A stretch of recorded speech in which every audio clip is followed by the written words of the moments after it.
मेरे प्यारे प्यारे स्टूडेंट्स, वेलकम। और एक और important session UP triple S C P T examination के लिए इस सेशन में हम डिस्कस करेंगे UP triple S C P T 2023 की लास्ट शिफ्ट में आए हुए डेटा इंटरप्रिटेशन के क्वेश्चंस जो कि ग्राफ बेस्ड थे। Now the questions were very interesting और क्वेश्चंस का लेवल भी अच्छा था, स्पेशली टाइम स्पीड डिस्टेंस पे बेस्ड जो डेटा इंटरप्रिटेशन का सेट आया था उसका लेवल डेफिनेटली डिफिकल्ट कहा जा सकता है, क्योंकि उसके लिए टाइम स्पीड डिस्टेंस का अगर कॉन्सेप्ट तुम्हें अच्छे से क्लियर नहीं है, चीज़ें अच्छे से रिलेटिव स्पीड की समझ में नहीं आई, तो वो क्वेश्चन तुम्हें बहुत फंसाएगा और एग्जाम में डेफिनेटली फिर उस सेट को तुम्हें स्किप करना पड़ेगा। तो हम थोड़ा बहुत पहले फंडामेंटल देख लेंगे और उसके बाद में फिर उस सेट पे चलते हैं। चलो स्टार्ट करते हैं सेशन को। और अगर अब तुमने चैनल को सब्सक्राइब नहीं किया है और कंटेंट को पसंद करो तो make sure to subscribe to channel और साथ में बेल आइकन भी प्रेस कर देना। इसके अलावा तुम व्हाट्सएप चैनल भी ज्वाइन कर सकते हो या फिर टेलीग्राम चैनल भी ज्वाइन कर सकते हो और टेलीग्राम पे मुझे मैसेज कर सकते हो ADITYAKT पे रिगार्डिंग एनी क्वेरीज, जो भी तुम्हारी क्वेरीज हो प्रिपरेशन के रिगार्डिंग या इन जनरल मैथ्स में या फिर DI में। Okay, so first of all देखो, अगर हमारी दो ट्रेन्स हैं या फिर दो ऑब्जेक्ट्स हैं जो कि एक दूसरे की तरफ मूव कर रहे हैं,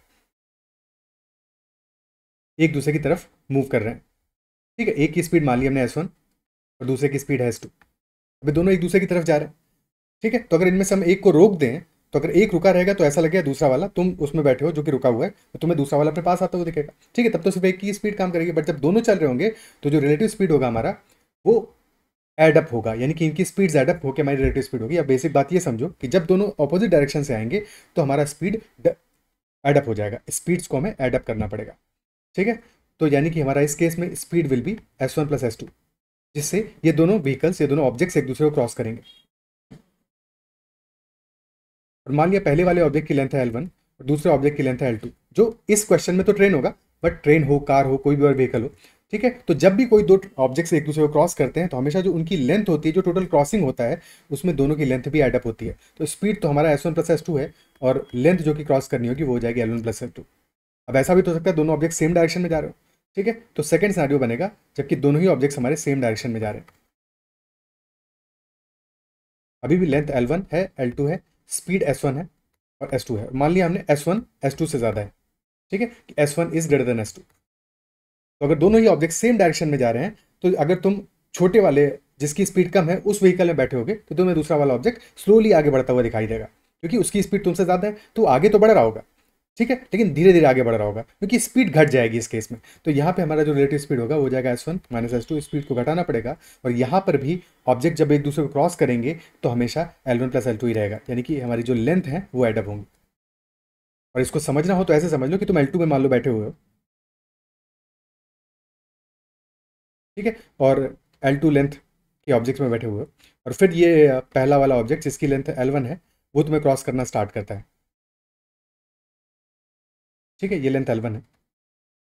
सो क्रॉसिंग कब कंप्लीट होगी? जब ये पूरा पूरा ऑब्जेक्ट हमारे आगे निकल जाएगा, है कि नहीं, यानी कि इफेक्टिवली जब ये ऑब्जेक्ट यहाँ पे आ जाएगा। और किसी भी एक पॉइंट को देख लो कि उस एक पॉइंट ने कितनी डिस्टेंस ट्रैवल की है, कितना डिस्टेंस ट्रैवल किया है इस टाइम पीरियड में। तो ये डिस्टेंस ट्रैवल हो जाएगी एक पॉइंट का, जो कि है L2 + L1, है कि नहीं। तो दोनों ही केसेस में चाहे ऑब्जेक्ट सेम डायरेक्शन में जा रहे हो या फिर ऑपोजिट डायरेक्शन में जा रहे हो, यहाँ पे डायरेक्शन से फर्क नहीं पड़ेगा, दोनों ही केसेस में हमारा लेंथ जो ट्रैवल्ड होगा, डिस्टेंस ट्रैवल्ड होगा, L1 + L2 होगा, और स्पीड सेम डायरेक्शन में हमारा सब्ट्रैक्ट होगा, घटेगा, और ऑपोजिट डायरेक्शन में एडअप होगा। इसके अलावा एक और छोटी सी बात कि अगर हमें स्पीड दिया है मीटर पर सेकेंड में और स्पीड है 1 मीटर पर सेकेंड, तो उसको किलोमीटर पर आवर में कन्वर्ट करोगे तो क्या करोगे, 3.6 से या 18/5 से मल्टीप्लाई करोगे, 18/5 या 3.6 से मल्टीप्लाई करोगे, स्पीड हो जाएगा हमारा 3.6 किलोमीटर पर आवर।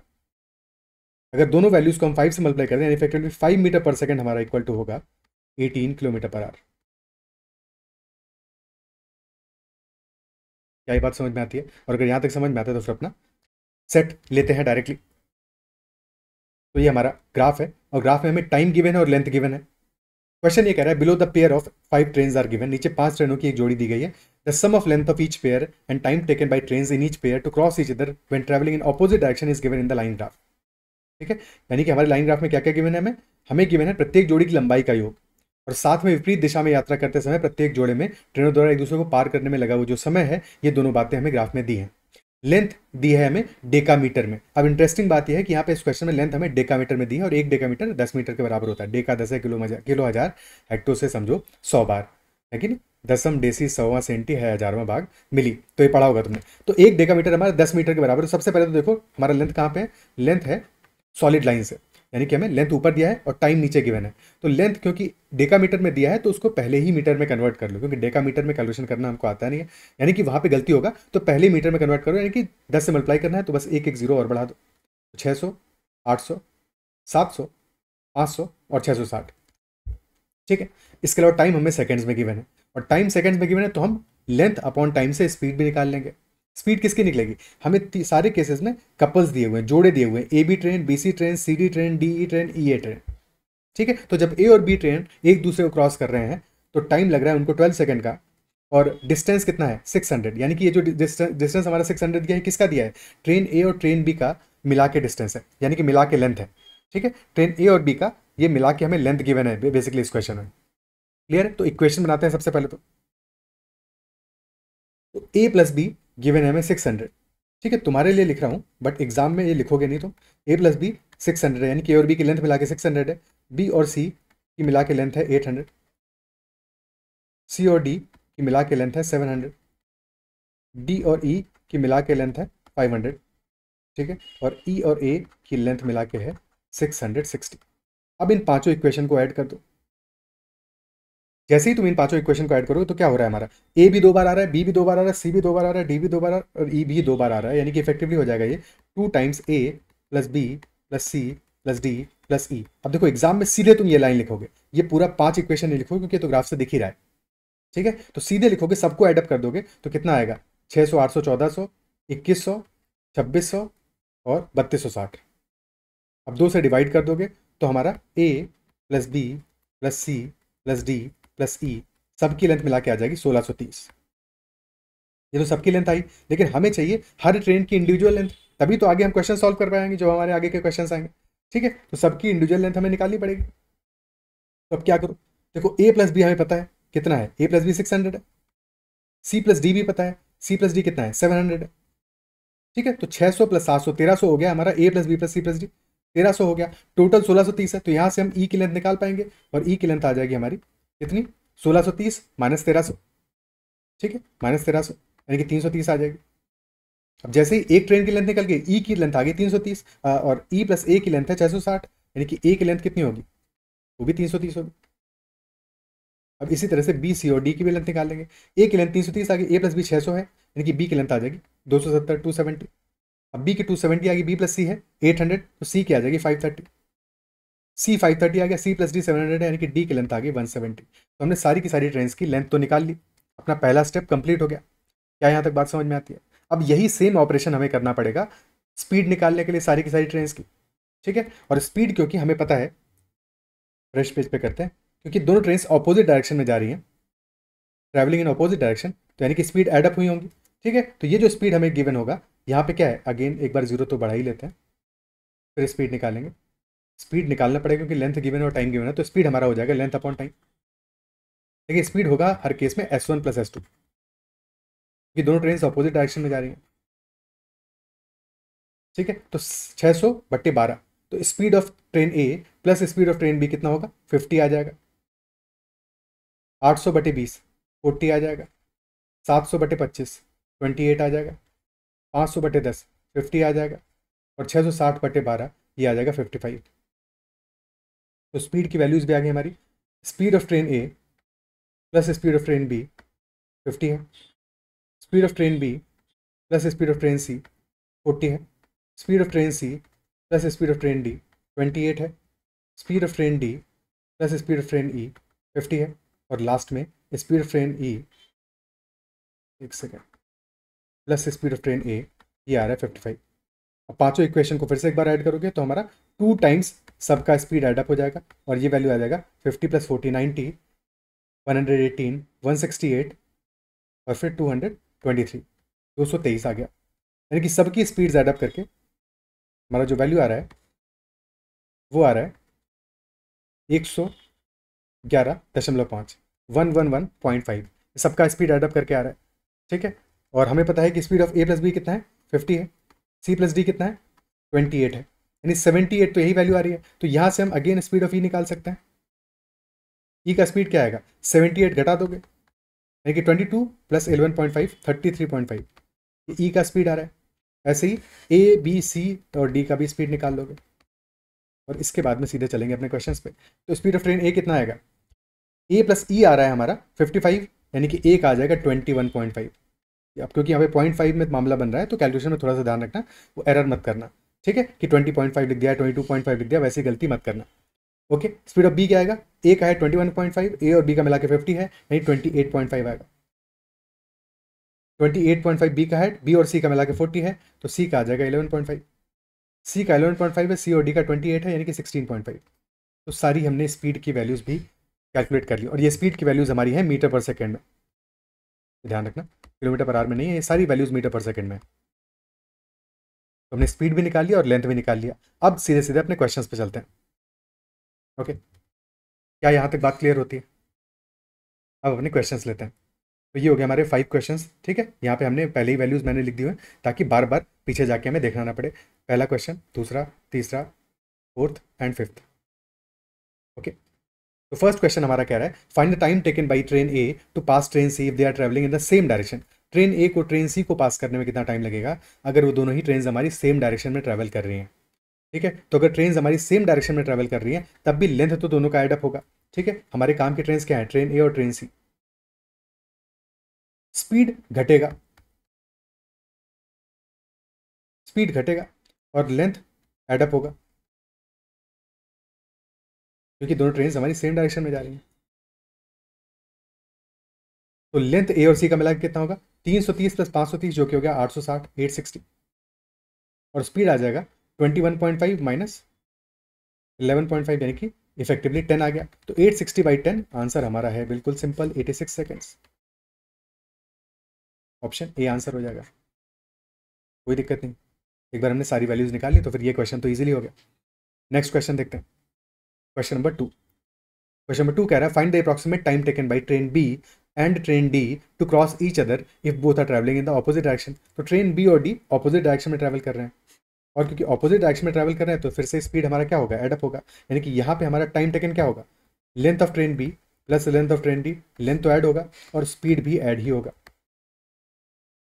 ठीक है। हमारे काम की ट्रेन है बी और डी, लेंथ एडअप करके होगा 270 प्लस 170 डिवाइडेड बाई स्पीड क्या है 28.5 प्लस 16.5, तो ये आ रहा है हमारा 440 डिवाइडेड बाई 45।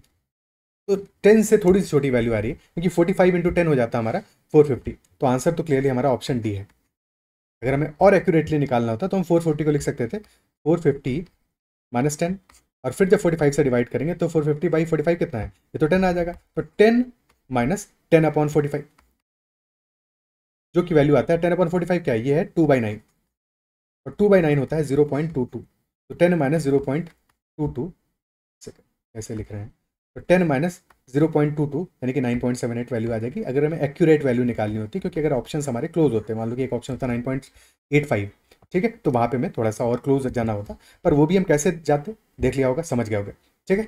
चलो आगे बढ़ते हैं। हाँ, चाहो तो 5 से डिवाइड करके भी उसके बाद में कहानी वही रहती, 5 से पहले डिवाइड कर देते 88/9 आ जाता, बात वही है। Next question, question number 3। सवाल नंबर 3 कह रहा है if train E crosses a platform of certain length, platform की लेंथ क्या है ये पता नहीं है पर निकल जाएगा, platform of certain length in 50 seconds. अब ट्रेन ई क्रॉस कर रही है प्लेटफॉर्म को और 50 सेकंड्स में, ट्रेन ई की स्पीड कितनी है, क्योंकि क्रॉस करने में टाइम कितना लग रहा है 50 सेकंड, टाइम पता है, स्पीड पता है, तो हम टोटल लेंथ ट्रैवल निकाल पाएंगे, ठीक है। तो टाइम हमारा है 50 सेकंड्स का, स्पीड है ट्रेन ई की 33.5, तो टोटल डिस्टेंस ट्रेवल्ड यहाँ से निकलेगी। और जब कोई भी ट्रेन किसी प्लेटफॉर्म को क्रॉस करेगी तो ट्रेन अपनी लेंथ भी क्रॉस करेगी और प्लेटफॉर्म को भी क्रॉस करेगी, है कि नहीं। तो यानी कि यहाँ पे डिस्टेंस ट्रेवल कितना होगा, length of train E plus length of platform, और लेंथ ऑफ ट्रेन ई तो हमें पता है ये तो 330 है, तो इसको भी घटा दोगे तो हमें प्लेटफॉर्म की लेंथ मिल जाएगी, यानी कि लेंथ ऑफ प्लेटफॉर्म हो जाएगा हमारा 50 इंटू 33.5 माइनस 330, ठीक है। अब चाहो तो 50 इंटू 33.5 कर लोगे, ठीक है। तो क्योंकि 10 इंटू 33.5 हो जाएगा 335 प्लस, और इंटू 5 करना है, तो 335 इंटू 5 कितना होगा, 1650 प्लस 25 1675 माइनस 330, यानी वैल्यू आ जाएगा 1345। Okay, clear? या फिर थोड़ा कैलकुलेशन और अलग होता तो हम 33.5 को दो पार्ट्स में तोड़ सकते थे। 33 + 0.5 क्यों तोड़ सकते थे? क्योंकि बाद में हमें 33 का मल्टीपल दिख रहा है, ये जो वैल्यू है 33 × 10 है और पहले 33 × 50 है, तो 33 × 50 - 10, 33 × 40 + 0.5 × 50 यानी 25, तो 33 × 40 + 25 वैसे कर लेते, ठीक है। और 33 × 40 हो जाता है हमारा 1320, 1320, और उसमें 25 ऐड करके 1345 आया था। कैलकुलेशन कैसे भी करो, बट कोशिश ये करो कैलकुलेशन वैसे ही करो जिससे कि तुम्हारा सबसे आसानी से कैलकुलेशन हो जाए। तो इसके लिए कैलकुलेशन पे ही प्रैक्टिस करना है ताकि कम से कम समय में हो और साथ में सही भी हो, तुमसे गलती भी ना हो, ठीक है। तो लेंथ ऑफ प्लेटफॉर्म हमारा आ गया 1345। अब क्वेश्चन ने ये पूछा है कि टाइम कितना लगेगा ट्रेन डी को, अगर वही प्लेटफॉर्म क्रॉस करना है ट्रेन डी को भी, तो ठीक है। तो ट्रेन डी को टाइम कितना लगने वाला है अगर वही सेम प्लेटफॉर्म ट्रेन डी को भी क्रॉस करना है तो, ओके, ठीक है। तो चलो ट्रेन डी के लिए वैल्यू कैलकुलेट करते हैं। तो ट्रेन डी का स्पीड हमें दिया हुआ है 16.5। अब ट्रेन डी इस प्लेटफॉर्म को तो क्रॉस करेगी, अपनी लेंथ को भी तो क्रॉस करेगी, तो टाइम टेकन हो जाएगा 1345 + 170 और डिवाइडेड बाई 16.5, डिवाइडेड बाई 16.5, ये वैल्यू आ जाएगा 1345 + 170 यानी 1515 बटे 16.5। अब अगर 100 से मल्टीप्लाई करें हम 16.5 को, तब तो वैल्यू आता 1650। तो डेफिनेटली 100 से छोटा आंसर आने वाला है, और इतना भी छोटा नहीं आएगा, 90 के आसपास आएगा। 78.9 तो हो नहीं सकता, तो ऑप्शन बी आंसर आएगा क्लियरली, ओके। यहाँ भी चाहो तो 5 से डिवाइड करके अपने क्वेश्चन को थोड़ा और आसान कर सकते थे, बट सीधे सीधे हमें ऑप्शंस दिख रहे हैं और ऑप्शंस इतने दूर दूर हैं कि अंदाजे से हम अपने आंसर को मार्क कर सकते हैं। एग्जैक्ट वैल्यू निकालने की ज़रूरत नहीं है, तो फिर एग्जैक्ट वैल्यू निकालेंगे भी नहीं, बस देख के तुरंत सेकंड में आंसर करेंगे, ओके। हमारा ऑप्शन बी इस क्वेश्चन का आंसर हो जाएगा। क्या ये बात अप्रिशिएट कर पा रहे हो, समझ पा रहे हो? फिर ठीक है,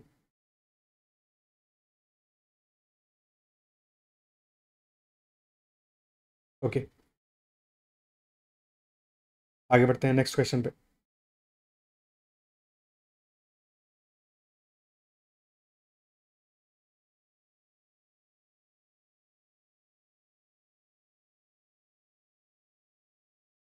एक सेकंड, हाँ, नेक्स्ट क्वेश्चन।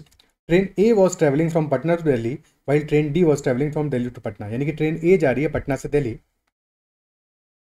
लेट अस से ये है पटना और ये है अपना दिल्ली, ठीक है। तो एक ट्रेन जा रही है हमारी पटना से दिल्ली और एक ट्रेन आ रही है दिल्ली से पटना, ओके। तो ट्रेन ए जा रही है हमारी पटना से दिल्ली एंड ट्रेन डी आ रही है from Delhi to Patna. Train A start की है 2 घंटे के बाद, ट्रेन डी के स्टार्ट करने के 2 घंटे के बाद, यानी ट्रेन डी 2 घंटे तक तो अकेले चली है। तो 2 घंटे में डिस्टेंस ट्रेवल्ड होगा ट्रेन डी का कुछ 2 आवर्स तक ट्रेन डी अकेले ट्रैवल किया है, और 2 आवर्स में कुछ तो डिस्टेंस ट्रैवल किया होगा। इसके बाद में ट्रेन ए और डी दोनों ट्रैवल किए हैं, इसके बाद ही ट्रेन ए स्टार्ट हुआ है, और फिर ट्रेन डी भी इस पॉइंट से स्टार्ट होगा आगे, ठीक है। और फिर दोनों ट्रेन ने कुछ कुछ डिस्टेंस ट्रैवल किया होगा, ओके। लेट अस से ये पॉइंट है जहाँ पे कि ट्रेन ए और ट्रेन डी ने एक दूसरे को क्रॉस किया।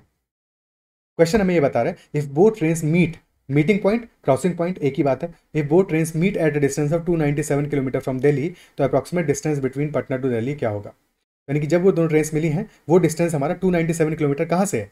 दिल्ली से है, दिल्ली से 297 किलोमीटर के डिस्टेंस पे है। तो ये जो डिस्टेंस हमें गिवन है ये 297 किलोमीटर,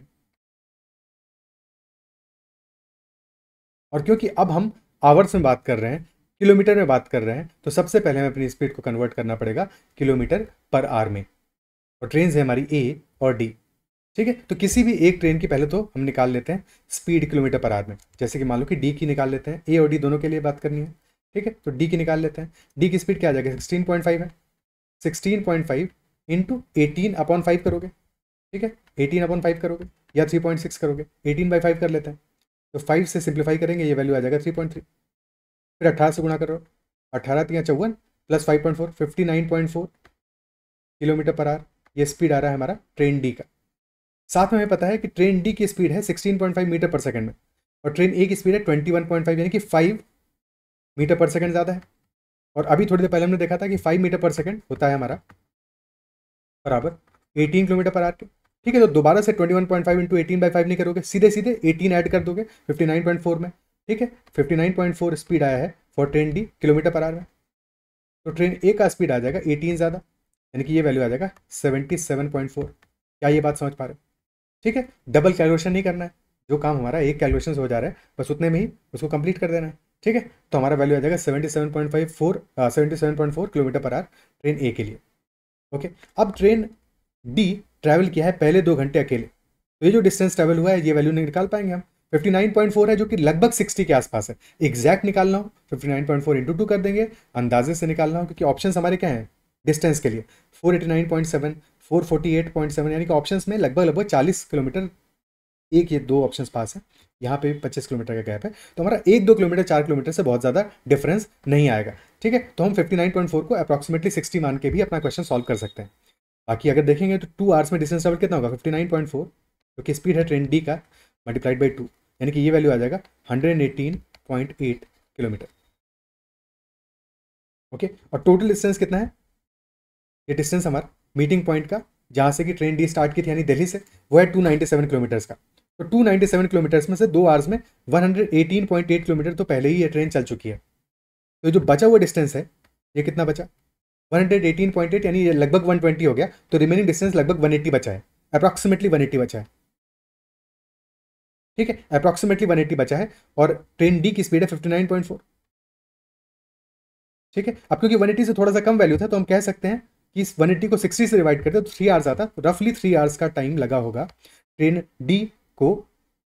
2 घंटा के बाद का जो टाइम हम कैलकुलेट कर रहे हैं वो 3 आवर्स का टाइम लगा होगा, यानी कि इस 3 आवर्स में ट्रेन ए भी चली होगी। तो ट्रेन ए ने 3 आवर्स में कितना डिस्टेंस ट्रैवल किया होगा 77.4 इंटू 3। ठीक है, यहां से हमारा अप्रॉक्सीमेट वैल्यू आ जाएगा, और वही अप्रॉक्सीमेट वैल्यू हमारे लिए सफिशिएंट होगा इस क्वेश्चन को सॉल्व करने के लिए। एग्जैक्ट चाहिए भी नहीं। 70 इंटू 3 होता है 210, प्लस 7 इंटू 3 होगा 21, 231 प्लस 1.2, यानी कि रफली 232.2 के आसपास की वैल्यू आएगी। ठीक है, ऐड कर दो 297 में,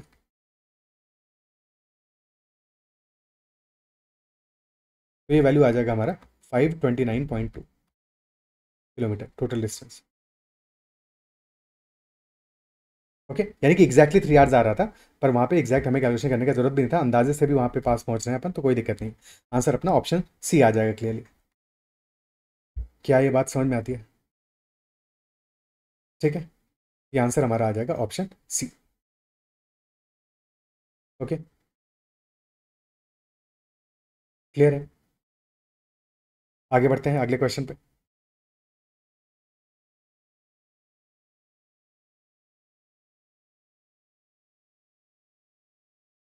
next question, question number 5। Train B and train C were travelling from station X to station Y which is 414 kilometre apart.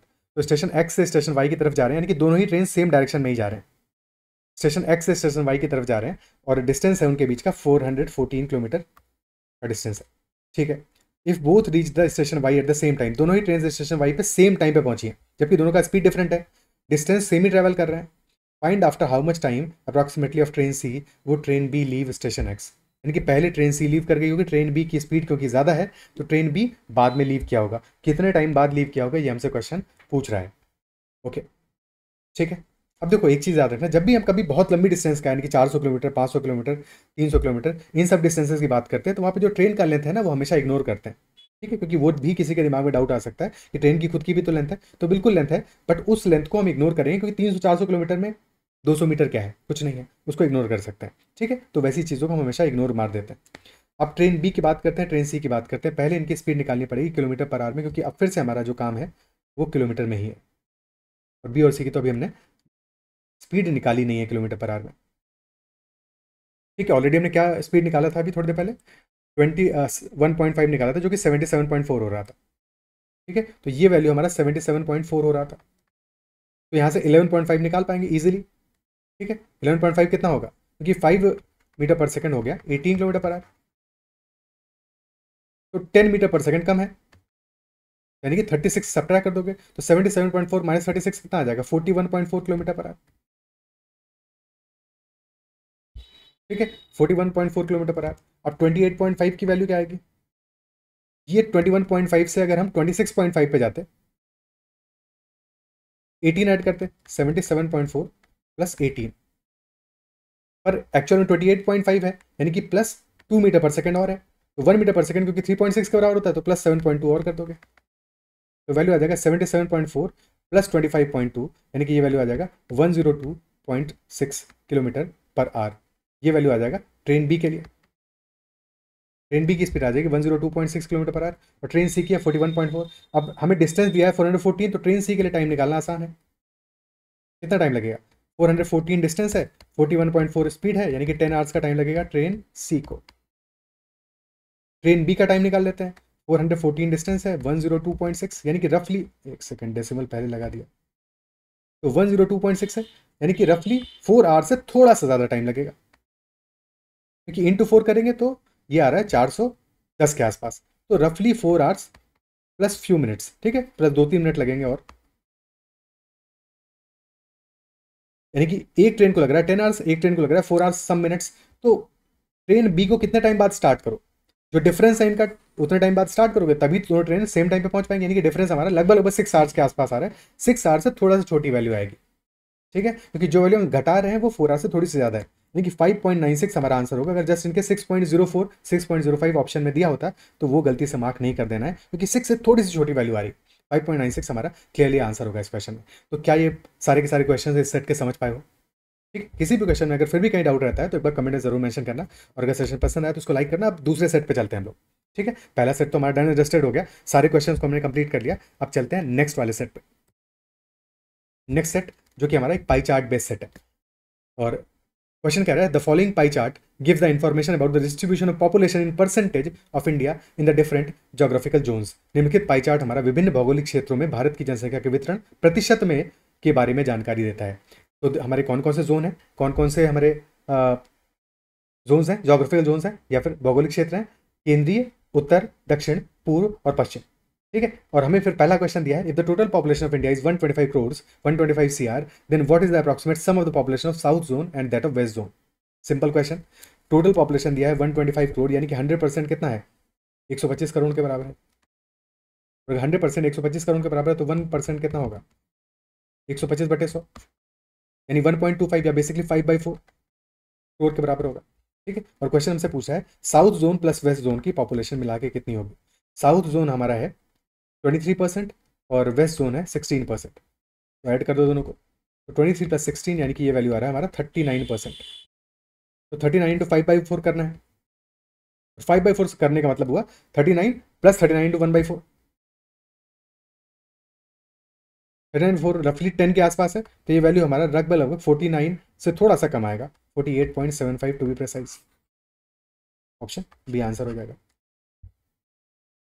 ठीक है। लिखा है तुम्हें, समझाया है तो कलम चलाई है, वरना अगर तुम इन बातों में कंफर्टेबल हो कि 100% 125 करोड़ है, 1% 1.25 है, ठीक है, और टोटल हमें निकालना है 23 + 16 39%, ठीक है। 39% कितना होगा, 39 × 1.25, यानी कि रफली 50 से थोड़ा सा छोटा वैल्यू आएगा, ठीक है। या 1.25 39 में मल्टीप्लाई करो तो 39 × 1 क्या है, 39 है, 39 × 0.25 कितना होगा, 39/4, जो कि 9.75 आएगा, यानी कि 48.75 हमारा क्लियरली आंसर होगा इस क्वेश्चन का, ठीक है।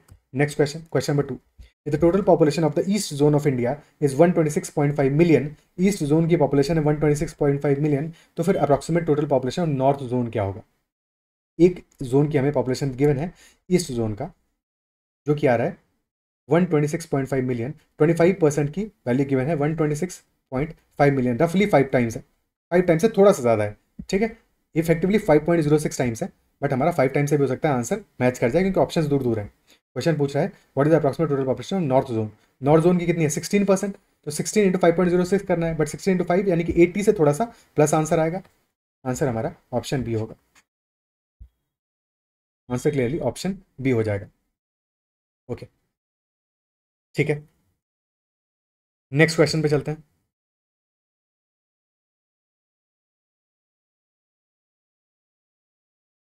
Third question, total population of north zone of India is how much % less than that of the east zone. North zone की पॉपुलेशन ईस्ट जोन से कितनी कम है। ईस्ट जोन की पॉपुलेशन है 25%, नॉर्थ जोन की पॉपुलेशन है 16%, ठीक है। तो अगर ईस्ट जोन की पॉपुलेशन को हम मान लें 25, तो नॉर्थ जोन की पॉपुलेशन हो जाएगी 16, कितनी कम है, 9 कम है। और बेस क्या है, क्योंकि कंपेयर करना है हमें ईस्ट से, तो 9 25 में कम है, यानी परसेंटेज में कितना होगा 9/25 × 100, जो कि हो जाएगा 36%। यानी कि पॉपुलेशन हमारी 36% कम है। किसकी? नॉर्थ जोन की ईस्ट जोन से। अगर क्वेश्चन पूछता ईस्ट जोन की नॉर्थ जोन से कितनी ज़्यादा है, तो ईस्ट जोन की नॉर्थ जोन में पॉपुलेशन 9 ज़्यादा है। और इस बार बेस क्या होगा? बेस होता फिर नॉर्थ जोन, यानी कि 9/16 इंटू 100 करते, या 9/16 को लिख सकते थे 8/16 प्लस 1/16, और 8/16 होता 50%, और 1/16 कितना होता? 1/16 होता 6.25%, यानी 56.25% ज़्यादा होती पॉपुलेशन ईस्ट जोन की नॉर्थ जोन से। क्लियर? ओके, ठीक है। हमारा इस क्वेश्चन का आंसर 36% होगा। बहरहाल ऑप्शन में 56.25 दिया होना चाहिए था। Anyway, next question, question number 4। In India the ratio of males to females is 13:12। यानी कि इंडिया में जो मेल और फीमेल का रेशियो है वो है 13:12। सेंट्रल जोन में रेशियो है मेल और फीमेल का 9:7। Number of females in central zone is what percent total population, total number of females in India. India का फीमेल्स का कितना परसेंट होगा सेंट्रल जोन में फीमेल्स का वैल्यू, फीमेल्स का नंबर। ओके, तो ये हमारा क्वेश्चन पूछ रहा है हमसे क्वेश्चन नंबर 4 में। ओके, इसको सॉल्व करते हैं, सॉल्व करते हैं इसको।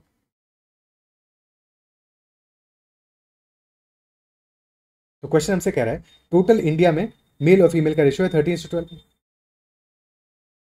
और सेंट्रल जोन का परसेंटेज कितना है? सेंट्रल जोन का परसेंटेज है 20%। 20% यानी कि 1/5 है कि नहीं? 1/5 है। और यहाँ पे हमारा मेल और फीमेल का रेशियो कितना गिवन है? 9:7 गिवन है।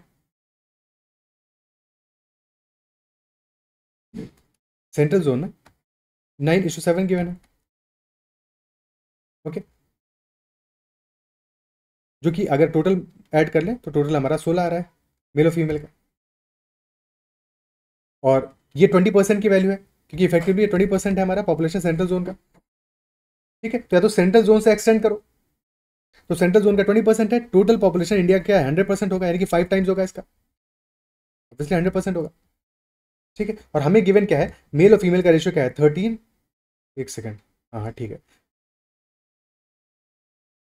5 टाइम्स होगा। तो अगर 16 हमने पॉपुलेशन यहाँ पे माना है तो फिर 5 से मल्टीप्लाई करोगे, यानी कि इंडिया का पॉपुलेशन कितना हो जाएगा? 80 हो जाएगा। और रेशियो होना चाहिए लेकिन 13:12 का, मेल और फीमेल का रेशियो होना चाहिए 13:12 का, लेकिन ये टोटल हमारा 25 आ रहा है। तो 25 को 80 के पास लेके जाना है, 80 यानी 1 यूनिट की वैल्यू क्या आ जाएगा? 25, 80/25 करोगे, 5 से काटा, 16/5 3.2, यानी कि 3.2 से मल्टीप्लाई करना पड़ेगा। ठीक है, यानी 12 इंटू 3.2 कर दोगे, 12 यहाँ 36, 38.4। ठीक है, यानी कि टोटल पॉपुलेशन इंडिया में 38.4 होगा फीमेल्स का अगर, तो फिर हमारा 7 पॉपुलेशन होगा सेंट्रल जोन में। और क्वेश्चन पूछा है सेंट्रल जोन का पॉपुलेशन फीमेल्स का कितना परसेंट होगा इंडिया के पॉपुलेशन के, तो 7/38.4 इंटू 100,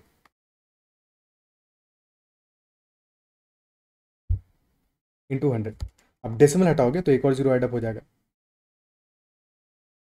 ठीक है, 4 से तो डिवाइड हो रहा है, 4 से तो हो रहा है, 8 से भी हो रहा है इनफैक्ट, तो 8 से किया तो यहाँ आ जाएगा 125, और नीचे आ जाएगा 8 4 जार 48, तो 7 इंटू 125 डिवाइडेड बाई 48, ये हमारा आंसर होगा। तो 125 इंटू 7, तो 840, 875 अपॉन 48, ये वैल्यू आ रहा है। अब इसको सिंप्लीफाई करोगे तो हमारा 48 1 जार 48, फिर बचता है हमारा 395, 395 बच रहा है।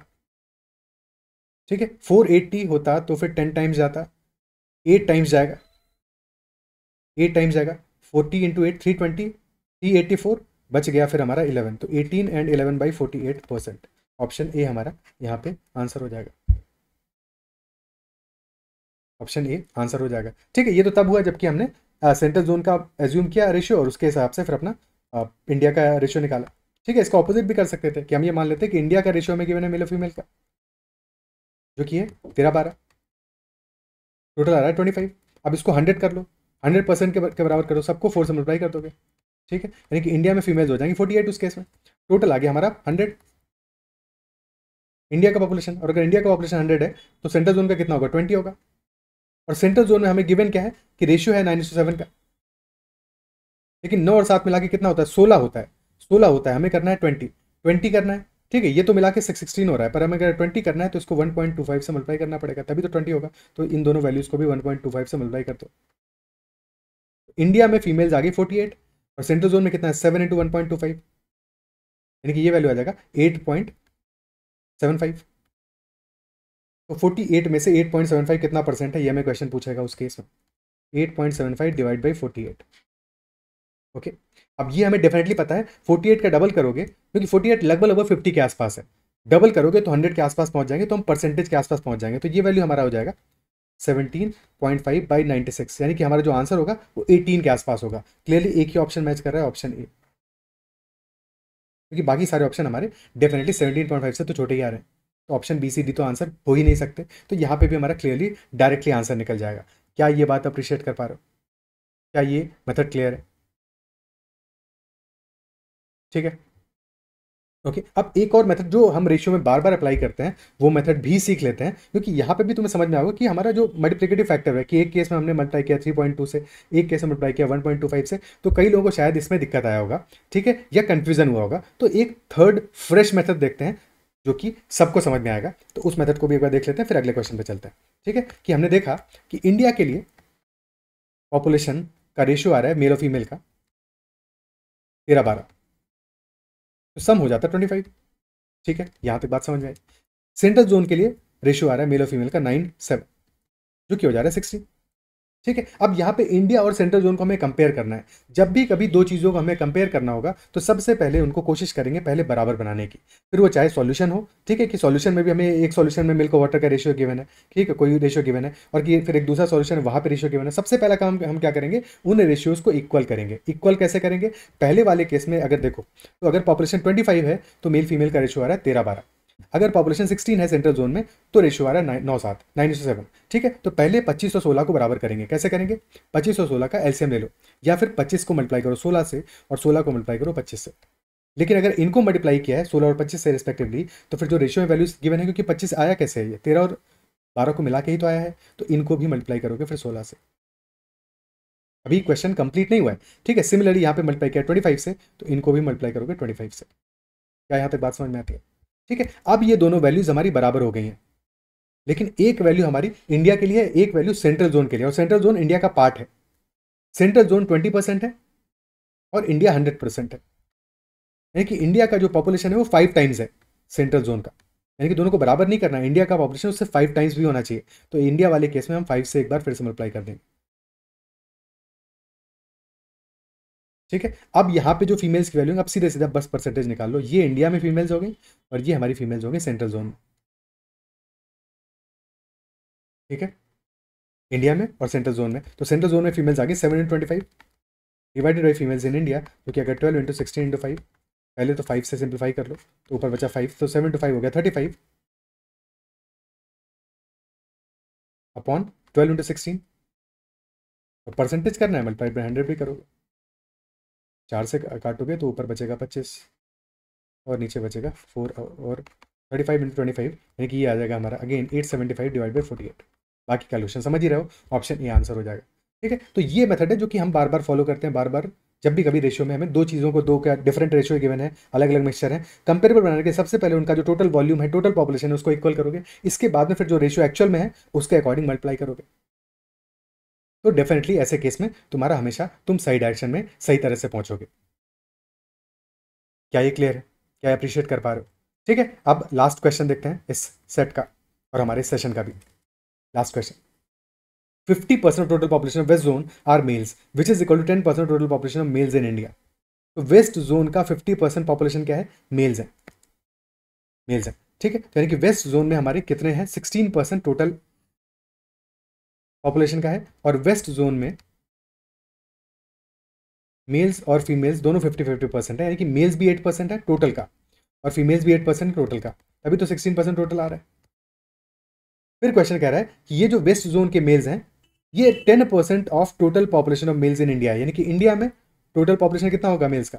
10 टाइम्स होगा, यानी कि 80% जो इंडिया की पॉपुलेशन है वो सबके सब मेल्स हैं, 80% मेल्स हैं, बचे हुए 20% ही तो फीमेल्स होंगे फिर इंडिया में। फिर क्वेश्चन कह रहा है कि एक second, total population of females in west zone is 50 million. ठीक है, तो टोटल पॉपुलेशन ऑफ मेल्स क्या होगा? Total population of females in west zone, यानी कि 8% की वैल्यू कितनी है? 50 मिलियन।